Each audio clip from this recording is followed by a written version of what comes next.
एक बहुत बड़ा हरियाणा की जनता के साथ धोखा, 750 शहीद किसान परिवारों के साथ धोखा, किसान मजदूर हरियाणा के नौजवान के साथ धोखा।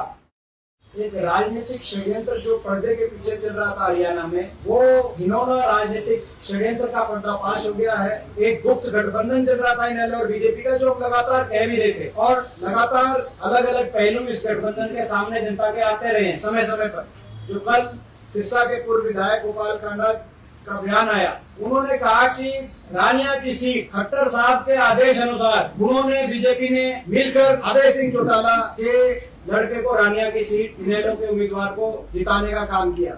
मैं तो पहले भी कई बार मैंने बात कही हुई है कि इनका आपस का गुप्त गठबंधन था 3 सीटों का, एलनाबाद, रानिया और डबवाली। बीजेपी आईएनएलडी के उम्मीदवारों को समर्थन दे रही थी विधानसभा चुनाव में, क्योंकि हरियाणा की जनता चाहती थी इस बार बीजेपी की सरकार को सत्ता से बाहर करके और कांग्रेस पार्टी की सरकार बने, सत्ता परिवर्तन हो। पिछले राज्यसभा चुनाव में जब कांग्रेस के देमाकन उम्मीदवार थे, उस समय के जो भाजपा के उम्मीदवार थे और अब सांसद हैं, उन्होंने कांग्रेस के 2 विधायकों का नाम लिया कि इन 2 विधायकों की वोट से मैं बना था। उन्होंने वो बात भी सबके सामने रखी, प्रदेश की जनता के सामने। वो सच भी आया, प्रदेश की जनता के सामने आज ये सच भी आ गया। एक बहुत बड़ा हरियाणा की जनता के साथ धोखा, 750 शहीद किसान परिवारों के साथ धोखा, किसान मजदूर हरियाणा के नौजवान के साथ धोखा। 2024 के चुनाव से कुछ महीने पहले सिरसा में जब हमने रैली करी थी, उस रैली में मैंने एक बात करी थी कि जेजेपी के साथ बीजेपी का गठबंधन तोड़ने का गठबंधन हो गया है और उसके कुछ महीने के बाद वो समझौता टूटा। बहुत बड़े स्तर पे राजनीतिक षड्यंत्र हरियाणा के अंदर हो रहे थे।